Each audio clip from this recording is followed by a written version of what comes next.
Here we are. We're live. My very Hello. first live broadcast. Um, so, first of all, I want to thank you both for joining me and having this conversation about kindness. And I wanted to say first why I am doing this quickly, and then I want to ask you guys a couple questions. Obviously, theater artists are wondering what we do in a world where we can no longer be live with people.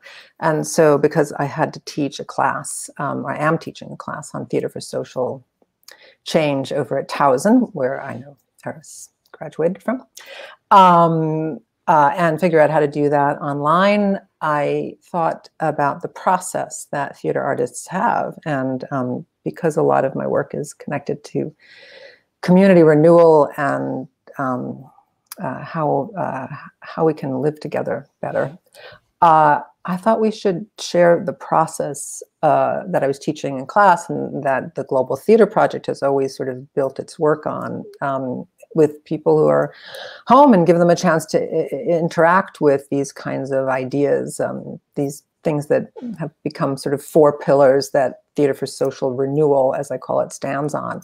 And one of them is kindness. That's the first one we're exploring. And so I thought of the two of you because I wanted to have people in my life that I haven't seen in a while. And Tom and I went to high school together, Eris. So, and I have seen him recently because we all did a Zoom chat. We had a nice Zoom chat. And we're going to have it again. Yes. But, and Eris I haven't seen for a while. Eris worked for me as a stage manager and, several times, and making theater. And then he went off to the Peace Corps and went to the Philippines and did some work there. So I thought the two of you would have such a diverse life experiences that we could find a way to, between people that don't know each other, to talk about kindness at a level that was, it seems like such a soft word, but the more I think about it, the more I think it's not at all a soft word. And I just kind of wanted to start by asking, what do you each individually think of kindness? How does that work in your life? Do you think about it? And just share a little bit on that level, and we can see where we go. Who would like to go first? I leave it to you, Tom. Oh, no, I'm second. I'm always second. There you go. Tom's second. Eris, you're first. Yeah, sure. And you can tell us a little about the Philippines while you're at it, if you want.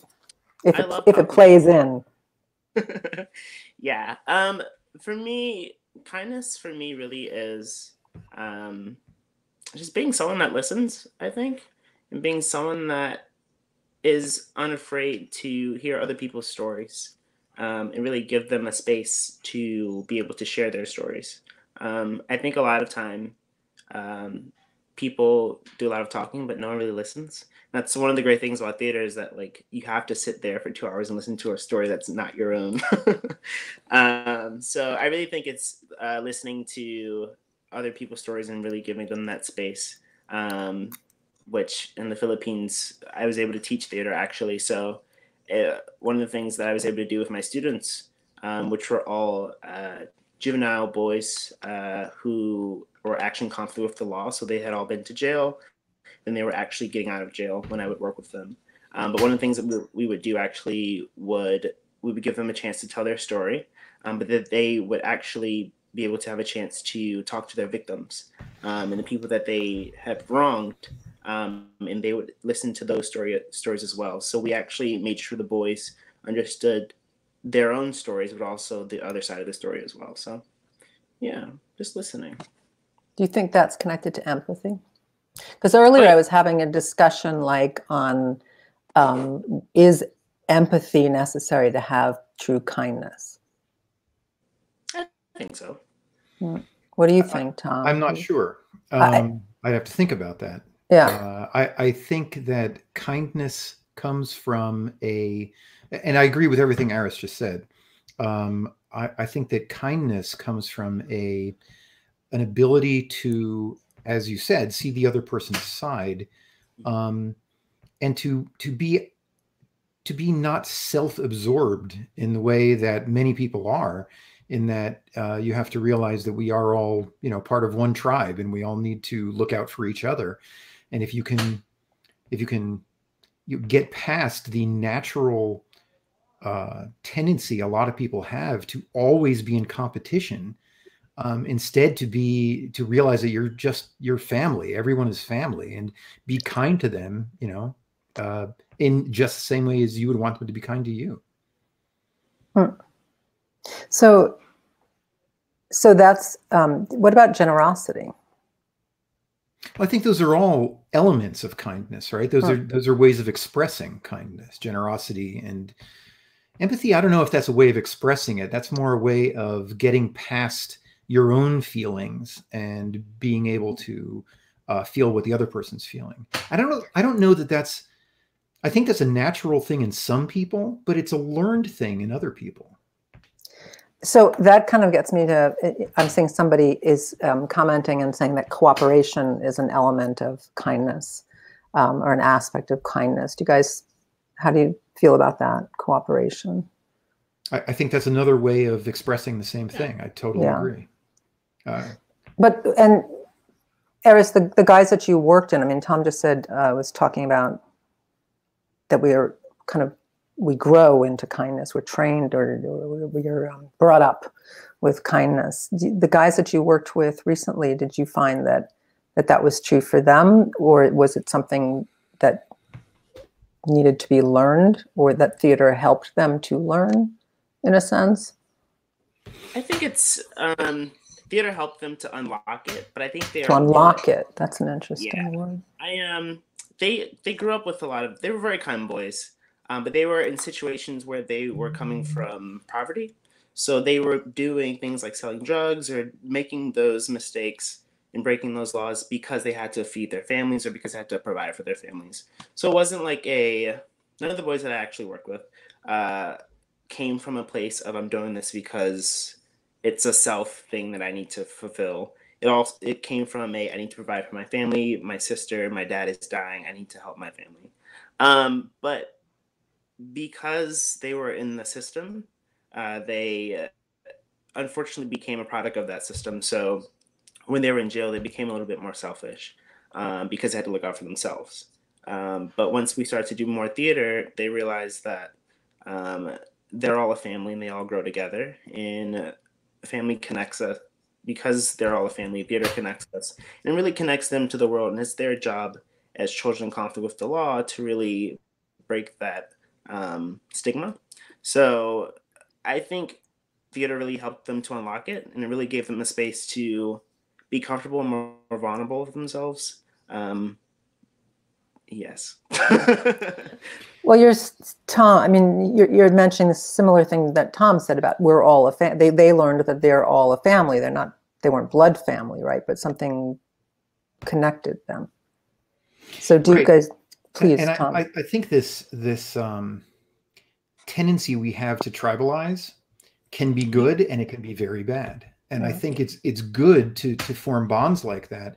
But it can be very bad when you start protecting your tribe and you start thinking of everyone else as not being part of your tribe. And then you get into a lot of trouble. And that's when kindness breaks down. I was actually, I've been reading this book, or I read this book called The Righteous Mind by Jonathan, I don't know how to pronounce his last name, if it's Haidt or Haidt, H-A-I-D-T. And it's a great book. And he talks about groupishness and how we identify with our groups. And so I've been wondering about kindness and group identification recently, and I'm on this like singular crusade, it feels like sometimes, but I don't, because of what you both are talking about right now. I know I'm not alone, that we really are a tribe of humankind. And if we could make a mental shift to see that as the group, then the kindness acts would be so much easier or more natural. Right. They wouldn't feel threatening on any level. Right. That's kind of where I'm at. And so there's a lot of psychology that comes to bear on this. I mean, people are in different places. I could say that my experience with people is different from Aris's. I haven't had to deal with people who are in the system as you have, and yet I've met a lot of people who are extremely unkind and who simply see life as, you know, I have to get ahead of you, and it doesn't matter what our situation is. I have to prove my superiority. That kind of thing is toxic, and it flies against kindness. And for some people, it is a very difficult thing to overcome. They don't even realize they're doing it. They think, well, that's the natural way that it's supposed to be, and it's very difficult for them to overcome that. You know, from personal experience, I mean. I don't know what you thought of me in high school, Barry, but when I look back at that person, I think of how self-absorbed I was, and I had to learn through life experience to be much less self-absorbed. Well, I don't think that's how I would have described you, but but I think, you know, what I think what you're talking about, though, which is so important, both of you in different ways, is culture. Right, societal structure, and the culture of an organization or a business or a city or a neighborhood, and that culture is responsible, in a sense, for how we grow the people that are capable of being kind, and you know, that does the structure encourage that, or does it encourage a different way of being? You know, that's right. That's the deep question to me. Can we be a culture of kindness? You know, have you experienced that theater is not a culture of kindness? Certainly, in my experience, theater is a culture of kindness. I'll let Aris answer that, and then I'll answer it after that. Theater is not a culture of kindness. No, he's asking. Oh, I'm asking. I'm not saying it's not. He's asking. Is it or is it not? Yeah. In my experience, it always was, but yeah, I don't know that. I was never in. I definitely think it is. I think theater as a business is. I think there's definitely times where, like, you can fall into the groupness of, like, being a clique. Of like, oh, well, this is my theater group. We can't always let you in because this is my theater group. We made this from scratch. Right. But also when it comes to just the professionalism and just the idea of putting a show together, I think it's very much you have to collaborate, and you have to be open, and you have to be able to hear someone's ideas, and you have to be able to give and take, because if you can't, then you should do a one-man show. Well, even then, you're not alone, as you know, because you worked on my one-person show. So. Yeah, right. Yeah. Take it. No, well, I mean, I think what you said is true, though, Aris. I think that's why I think theater is such an incredible art form for helping society, for helping people in general, because it's really draws from all of our humanity, the ugliness and the beauty of it. And generally, I'd say it's a caring community, but it involves human ego, and sometimes, you know, then that's a difficulty, that's a challenge. So right. I still think it is a great platform for human interaction and collaboration and communication, and the challenges that go along with that. I mean, I think it's just like democracy, you know, you have to work it. You can't just say, oh, this is theater, it's going to be fantastic. And that's not necessarily true. The minute you involve human beings in the process, you know, then we have to work. And I think that's part of the problem. The challenge is that we've gotten this idea that we don't have to participate somehow in kindness, in a kind society, you know, and the results thereof. And it's not even, you know, I read this article today, and I follow this. I've been following this for a long time, the immigration situation in the world. And we have crises in our detention centers. And because we haven't been kind to these people to begin with, it doesn't go hand in hand that we will be kind during a crisis, and people will die because we've set up a scenario in which treating humans as humans is not necessarily happening in all corners of our nation. We're not being kind to people that we feel don't belong here. And there's results now because of that. And that's where I think this becomes much more visceral and important, to look at kindness. And again, that's a tribalism response. People, oh, they're not us. They're not us. And they are us. Mm.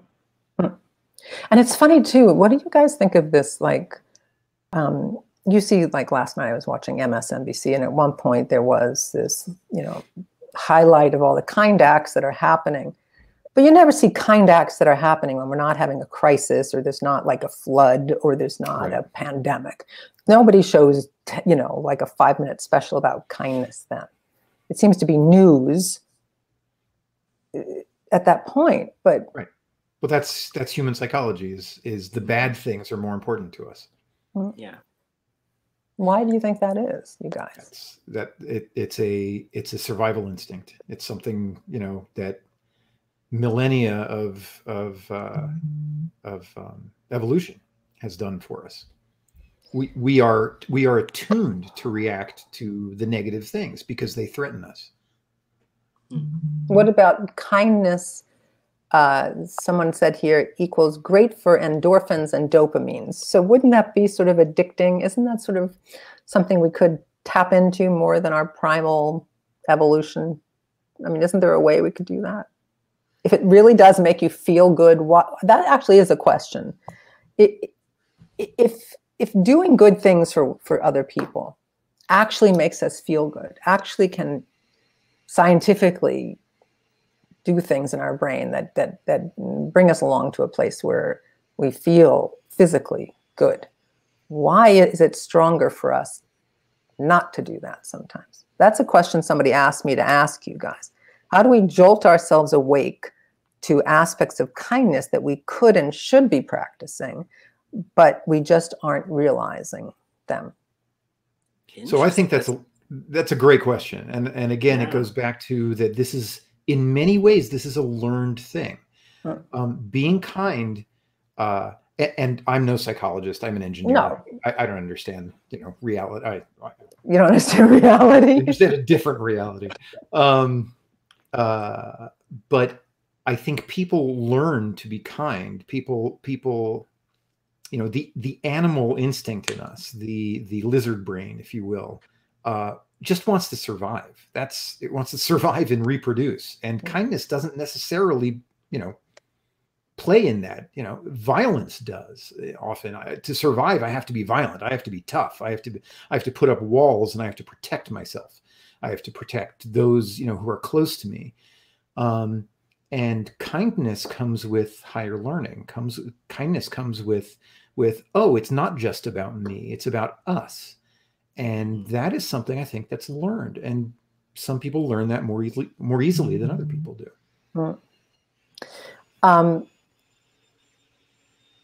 I was just thinking about what that really makes me think about is my colleague and friend, Mac McCarter, has an organization called Community Renewal International, and their entire premise is based on creating a caring world. But it is steeped in really rich methodology and systems that are replicable, because exactly what you're saying, Tom, is we have to learn them. Yeah. That they have to be learned. And so they've been bringing children up in this type of environment for over 25 years now and seeing enormous results, but it's a level of consciously applied effort. Right. I have another question that we have here for the two of you. Let's see. Is there a difference between kindness and goodness? Oof. Goodness is more of a personality trait, I think. Yeah. Kindness is more of an act. I don't know if you agree with that, Tom. I agree. Kindness is an expression of goodness. That's my gut reaction.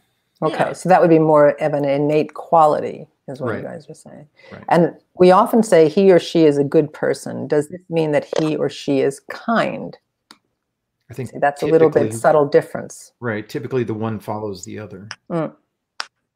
Yeah. So, I don't know. I feel like if someone says you're good, you're not also kind. I'm not sure though. I think there can be a difference. I think you have to. Can you think of an example? Kind of like, Yeah, right. Sorry.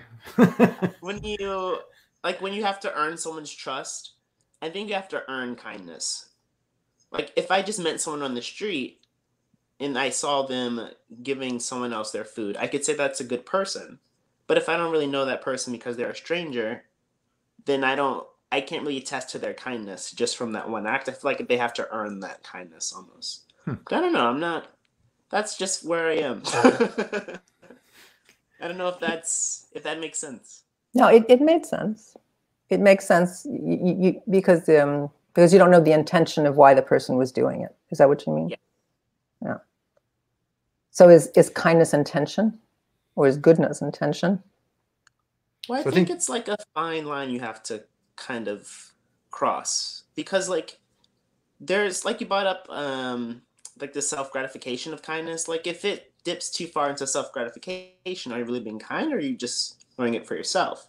But if there's like the sacrifice that comes with kindness, then you're truly being kind if you're sacrificing more than you are receiving. So I think it's like a fine line. No, but actually that makes me think about something. Tom, did you want to say something? No, please go ahead.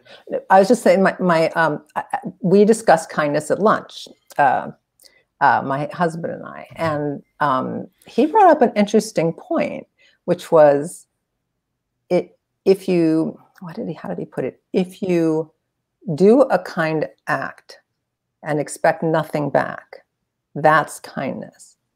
But if you do a kind act and you expect something back, you have and you don't get what you want necessarily, the reaction or the response, then it's possible that you are setting up a situation where kindness can no longer live, because you have disappointment, or you could be angry, or you could be lost your expectations. So what it is, does kindness have to be a purely giving thing, as opposed to not a transactional thing, not necessarily reciprocal, because reciprocal can be at any time, I guess, but transactional, like I'm being kind now and in order to get X, Y, or Z. What do you think of that? Yeah, I think you're right. I think that, but again, it comes back to, are we talking about goodness or are we talking about kindness? I think goodness is the selflessness within you that wants to do something good for someone else and not expect something in return. Mm. It almost seems like semantic, it does a little bit. We could define kindness as the expression of goodness, or we could define kindness as simply an act that is good for someone else. If it's just an act that's good for someone else, it could come from a selfish place, right? Yeah. Yes. Yeah. Interesting. So let me just see here. We've had a couple inputs. So kindness,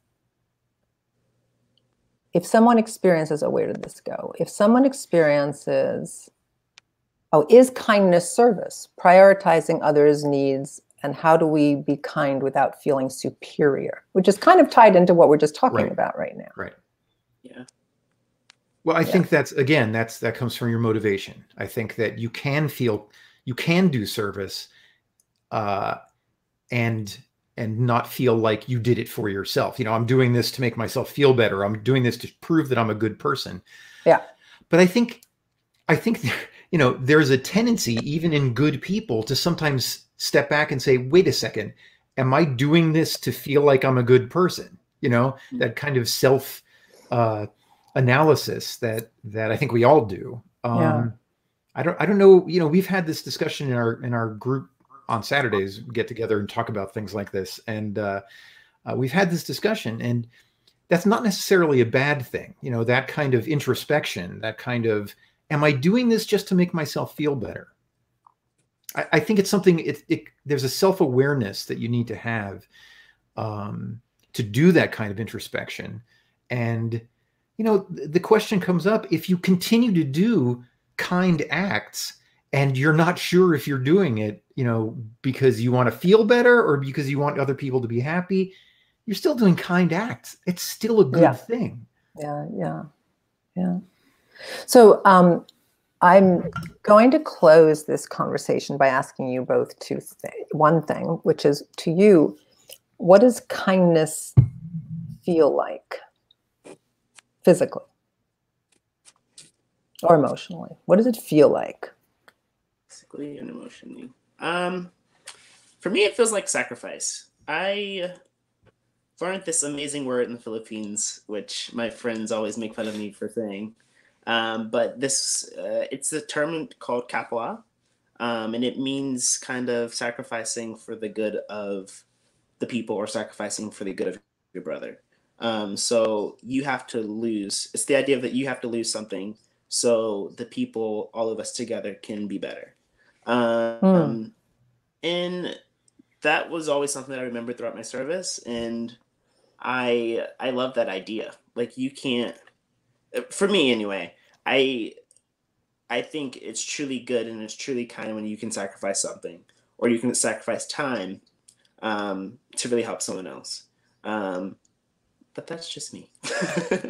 What do you think, Well, Tom? I asked your opinion. I didn't ask for a fact. I don't have any facts here. So kindness, if we're going to go, how does it make you feel? Kindness, that was your question, right? Yeah. How does What does kindness feel like? It's the feeling you get when someone else is happier because of you. And that is I don't know what causes it, but it's a feeling you get that when you step back and you realize that, uh-oh, did I just disappear? Yes. That's weird. I don't know what just happened. Sorry about that. I'm back. There you are. You're back. Magic. What was I saying? I'm completely lost now. It's a feeling you have. Right. When you make someone else feel better. And again, I don't know what causes that. I don't know what the physiology is behind that, or even the psychology behind that. But kindness feels good when, you know, at the end of the day, that's what it is. Kindness it makes you feel better. And if it doesn't, again, you need to do a little introspection, I think. Yeah. And so actually that's a good transition to how I just want to close this up, which is that, you know, my hope is that we could talk about, we can inspire people to talk about kindness, to experience it and to think about it and talk about it a little bit more consciously in this period or time frame where, you know, we may not be giving it enough attention in our society. And I'm just thinking that conversations like this at least give you the chance to consider what kindness is and whether it's a value that we really want to hold in our world or not, you know, whether it can be. I mean, do you guys have any thoughts on that? So there are two ways to look at that, right? There's the, you want people to be kind out of goodness. I mean, that's the ideal, right? Yeah. But if they can't be kind out of goodness, you want them to be kind anyway. Yeah. So, and maybe, you know, as one gentleman I knew years ago put it, it's a fake it till you make it kind of thing. You know, be kind, even if you don't feel like being kind. And you might learn over time that kindness actually is good and it makes you feel better. Yeah. Yeah. So having that kind of culture in which you learn kindness, I think, you know, I never really thought about that before this conversation. And now I don't want this conversation to end. Because that's a really interesting way of looking at it, to engender kindness in a group. I never really thought about that. Yeah. Yeah. I guess I've been lucky enough, as I said, by working with Mac for 4 or 5 years now, to really have had the luxury, the gift of putting deep thought into how kindness connects to my work in theater, and how the theater then can be a kind gift to community.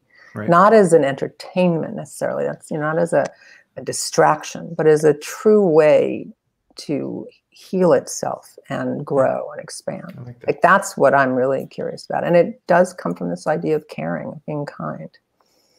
Yeah. Yeah. I love that idea. Yeah. Using to develop the community. Something there's actually a youth development theory behind it. It's called creative youth development, which we were using in the Peace Corps. But it uses art and expression to really develop a community, not just community as in family-wise, but also economically. You can use arts to develop a community, or you can use arts to really just, it's arts as a holistic approach than just this is entertainment. It's arts as an approach as this is life. Like this isn't just something that we have to pin down to TV or stage. It's something that you can really use throughout your entire life. Yeah, we've been discussing it as village building.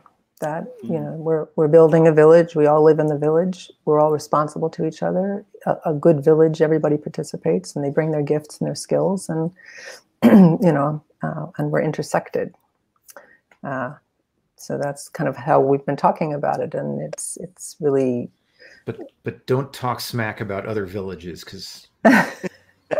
We're like one global village, baby. One global village. A big round ball goes round and round and round. That's right. That's right. So, well, I really appreciate both of you so much having this conversation with me.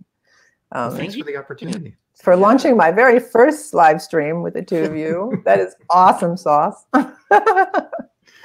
And yeah, I hope we do it again. We'll talk again. Absolutely. Yeah. All right, guys. You take care. Thanks so much. Bye, everybody. Bye.